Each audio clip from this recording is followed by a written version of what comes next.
만추엔 광개토 대왕비가 서있어 스무자 훨씬 넘는 돌비석이. 안녕하세요. 윤명철 교수의 역사대학입니다. 저는 동국대학교에서 역사학을 연구하면서 학생들을 가르치고 있습니다. 제가 주로 연구하는 분야는 고구려사와 함께 동아시아 해양사이고요. 수년 전부터는 유월아시아 지역에 대해 관심을 갖고 집중적으로 답사 및 연구활동을 하고 있습니다. 오늘 제가 드릴 말씀은 바로 발해에 관해서인데요. 발해의 건국과 발전, 그리고 특히 발해의 해양활동과 마지막에는 발해의 붕괴 또는 멸망 과정을 말씀드리겠습니다. 여러분 지금 보시는 얼굴이 누구인 줄 아십니까? 우리는 사실은 고대인들 얼굴을 잘 모르고 있는데요. 발해인들은 특히나 그렇습니다. 발해 고분벽화에 보면은 발해인들의 얼굴이 나오지만 이것은 바로 발해 기와입니다. 발해 와당인데 발해인의 얼굴 모습을 하고 있는 것이죠. 사진은 찍기에 따라서 다르지만은 적어도 이 사진으로 보면은 발해인들 얼굴은 매우 선이 굵고 강하고 그리고 부드럽고 인자한 것 같습니다. 발해인들은 정말 대단한 사람들인데요. 제가 많은 증거들을 내세우겠습니다만은 사실 이런 기록도 있습니다. 발해를 멸망시킨 고란적이 쓴 기록인데 발해인 3명은 호랑이 1마리를 당한다. 이런 글이 남아 있습니다. 그만큼 완력이 세고 용감하다는 증거이죠.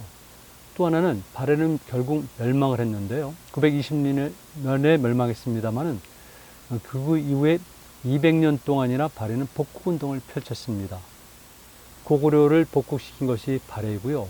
발해는 멸망했지만 다시 복국운동을 편 것이 또 역시 발해인들입니다. 그러니까 고구려를 계승한 발해가 얼마나 대단한 민족인가를 알 수가 있는 것이죠. 제가 먼저 이 사진을 보여드리겠습니다. 이게 중국에서 북쪽에서는 가장 큰 요뇽성 박물관에 있는 지도인데요. 전국 시기에 바로 이 지도를 나타낸 것인데 보시면 알겠지만은 이렇게 당시 전국 시대 때 기원 전의 시기죠. 그 시기에 요동군의 영토를 이렇게 청천강까지 그린 것을 알 수가 있습니다. 당연히 뒤를 이은 진나라 시대 때 그렇고요. 한나라 시대 때도 마찬가지입니다. 그리고 심지어는 이렇게 동안시대를 거쳐서 삼국시대에도 여러분들이 보시는 것처럼 요동반도 전체, 한반도 중부 이북을 그렇게 표현한 것을 알 수가 있습니다. 정말 중국은 무서운 나라입니다. 그리고 요뇽성 박물관을 비롯해서 많은 곳의 전시관 박물관에서는 이미 발해라는 국명은 없어졌습니다. 지도를 보더라도 발해라는 증명은 찾을 수가 없는 것이죠. 그만큼 중국은 우리 역사를 철저히 왜곡하고 말살하고 있습니다.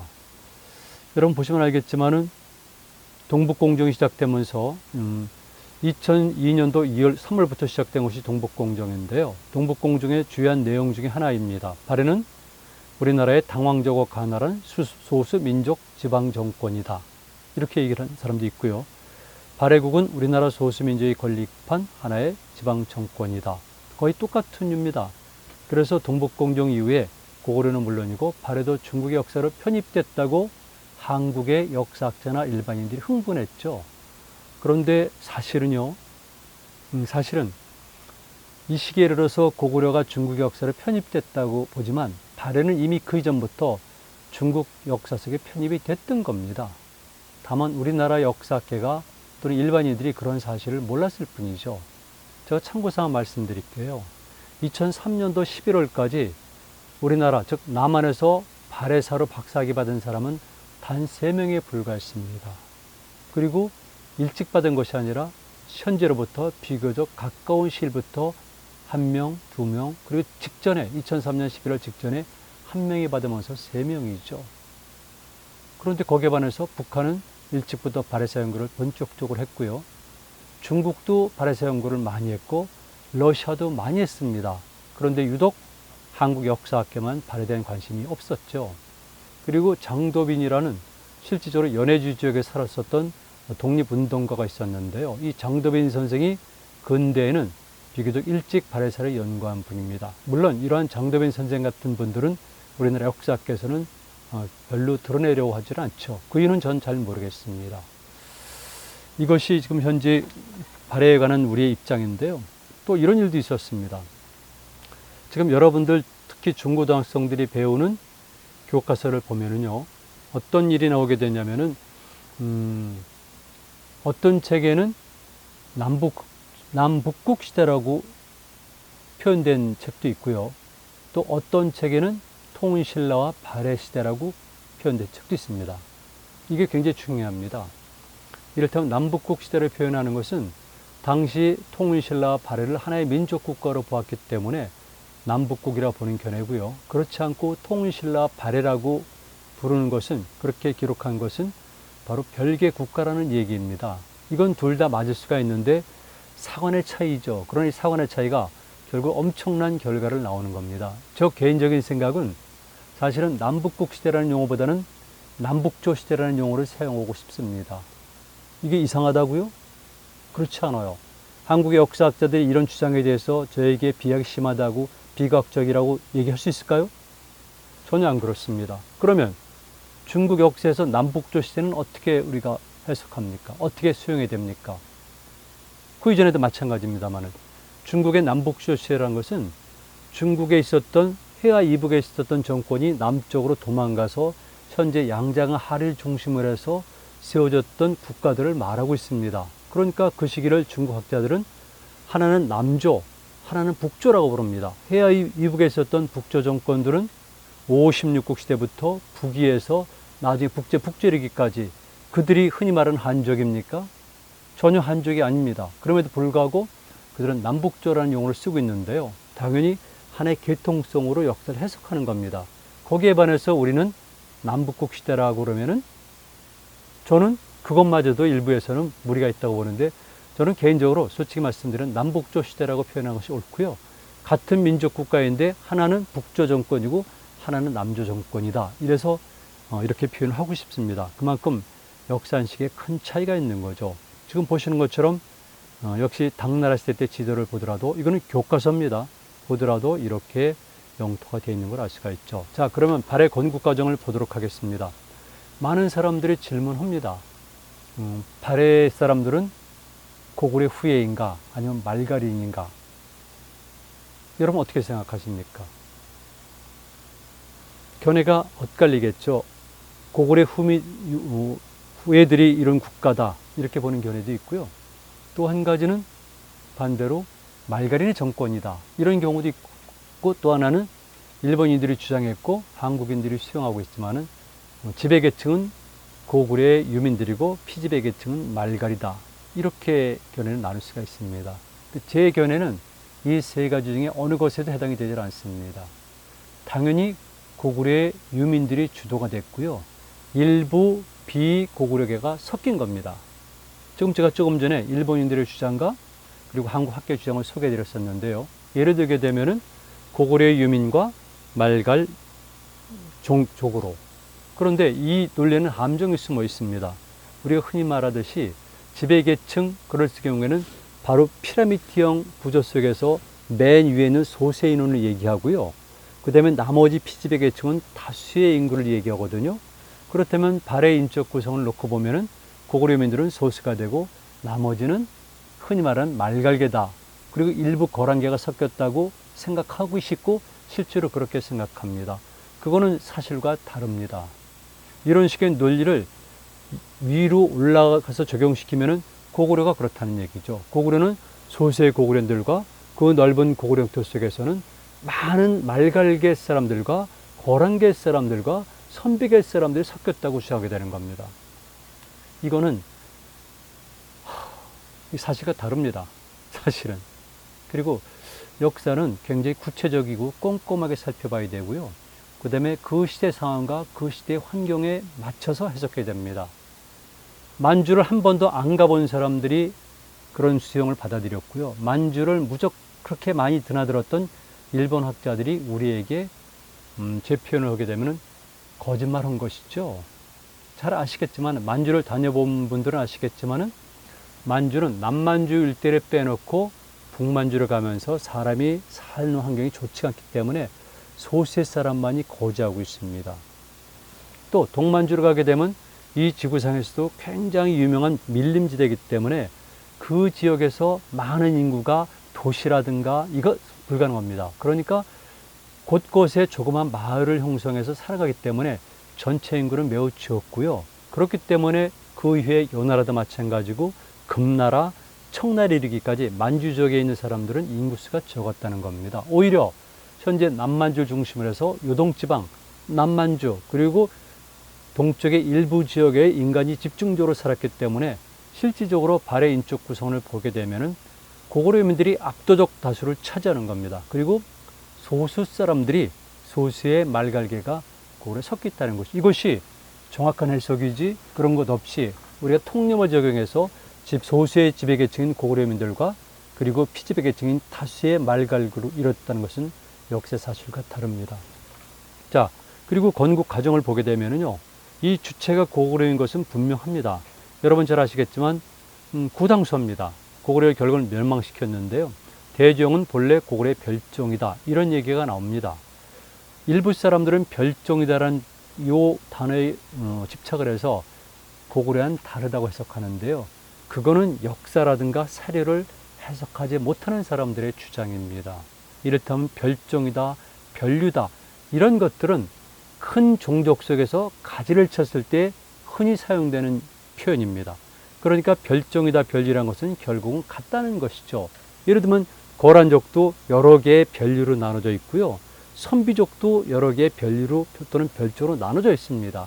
이런 것들을 모르고 결국 역사를 왜곡시킨 사람들이 있는데 그것은 틀립니다.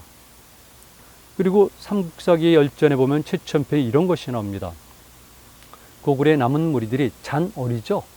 나쁜 편이죠. 남은 무리들이 북쪽에 있는 태백산 나라에 의지해서 나라 이름을 발해로 하였다. 이때 태백산이라는 것은 당연히 백두산입니다.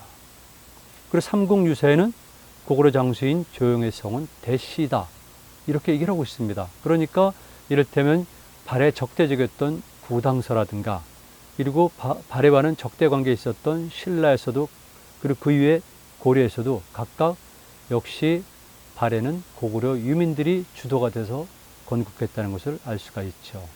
자, 그 상황은요, 너무 간단하니까 잠시만 보도록 하겠습니다. 668년에 결국 평양성은 함락당했습니다. 598년부터 시작된 고구려와 수나라의 전쟁, 뒤를 이은 고구려와 당나라 전쟁은 결국 668년에 평양성이 스스로 문을 열므로 인해서 항복을 했고요. 그러나 그 이후에도 671년까지는 이 압록강 이북의 40여 개의 성은 항복하지 않고 끝까지 항전을 했습니다. 그러다가 671년에 안성이 결국 항복하면서 고구려는 멸망을 했고요. 그리고 그 다음에는 고구려민들의 정말 어려운 시기, 심각한 시기가 도래한 겁니다. 국가는 중요하죠. 한 국가가 멸망하면은 그 국가의 구성원들에게 남은 것은 절망과 그리고 비참함과 죽음밖에 없습니다. 이미 640년 요동성 전투부터 시작해서 668년 평양성에 함락된 이후에 적어도 20만 이상의 고구려 사람들이 끌려갔습니다. 그들은 오늘날의 어디? 사천성, 그리고 그 서쪽, 일부는 감숙성, 이런 지로 끌려갔고요. 그리고 많은 여자들은 그들의 비첩이 됐던 것입니다. 그런데 당시 요소를 중심으로 해서 고구려민들이 일부 있었는데요. 결국 이들이 당시 국제 질서를 잘 활용해서 발해를 건국하게 됩니다. 그 당시에 보면은 이런 말이 나옵니다. 696년에 거란족인 이준충이 반란을 일으켰다. 거란족은 그 이후에 결국은 발해를 멸망시키고 요나라를 공국하는데요. 거슬러 올라가게 되면 거란족과 선비족은 오한이라는 곳에서 나눠진 겁니다. 그런데 거란어와 선비어와 고구려의 전신인 부여는 언어가 동일하다는 기록들이 있습니다. 그런 것을 볼 때 거란과 선비와 고구려는 언어가 어느 정도 통했다는 걸 알 수가 있는 것이죠. 근데 696년에 요소지방에 머물고 있었던 거란의 이준충이 반란을 일으킵니다. 그리고 그는 놀랍게도 무상가한이라는 칭호를 쓰게 되는데요. 무상은 더 이상의 위에 더 이상 아무도 없는 그런 절대적인 칸이라는 의미입니다. 이때 가한은 결국은 징기스 칸, 그리고 그 전엔 돌골들이 하는 게민 칸, 이런 식으로 해서 임금을 뜻하기도 하고 나라 이름을 뜻하기도 하고, 우리 역사에서는 신라의 마립간이라든가 또는 거서간이라든가 기타 고구려 이런 지역에서는 관직에 들어가는 간이 되고요. 그리고 그것은 결국 한국이라는 용어와 함께 지금 대한민국이 사용하는 한국과도 직접 연결되는 겁니다. 그런데 이때 대조영이 등장하게 됩니다. 먼저 대조영의 아버지가 있는데요. 대조영의 아버지는 걸걸중상과 그다음에 말가린 걸사비유가 힘을 합쳐서 말 그대로 당나라에서 독립하려는 군사작전을 벌이게 됩니다. 그 이후 결국은 나중에 이준충이 죽은 다음에 거란의 독립운동이 실패로 돌아간 다음에 본격적으로 당나라의 측천모는 망명장수인 이해고를 통해서 역시 그 고구려 유민 세력들을 없애도록 명령을 내리게 되죠. 그래서 당시 대조영과 그리고 걸사비유는 동쪽으로 탈출하기 시작하는 겁니다. 탈출하는 과정 속에서 걸사비유는 결국은 패배해서 죽고, 그리고 대조영은 천문령 전투에서 이해고를 괴멸시키고 계속 동쪽으로 달려가서 결국은 동모산에 이르러서 성을 쌓으면서 발해를 건국하게 됩니다. 이렇게 해서 발해 유민들은 동쪽인 동모산 지역에서 오늘날의 도나 지역이죠. 이 지역에서 발해라는 나라를 건국하고, 그리고 대조영은 바로 진국의 왕이 되는 겁니다. 약간의 어려움이 있는데요. 해석의 어려움이 있는데, 발해는 처음에 국가의 명칭이 아니었습니다. 처음에는 스스로를 진국이라고 했거든요. 이 진국이라는 것이 어떤 사례에서는 이른바 별진자를 쓰는 경우도 있는데요. 동방진자죠. 진자 쓰는 경우도 있는데, 처음에는 진국으로 출발했고, 그리고 그 이후에 발해라는 국명을 차용하게 됩니다. 근데 저는 개인적으로 처음에 진국이라는 용어와 함께 고려라는 용어도 같이 썼다고 봅니다. 제가 조금 이따 말씀드리겠지만, 고구려는 장수왕 이후에 고려란 명칭으로 사용이 됐는데, 발해인들은 초기에 당시 일본국에 보낸 사신의 명칭을 보면은 고려란 명칭을 썼고요. 일본에서도 발해 보내는 사신은 고려사라고 불렀다는 겁니다. 그런 면을 볼 때 발해는 초기에는 고려라는 국명을 사용했을 것이라는 생각을 갖게 합니다. 5,000년을 말하고 있어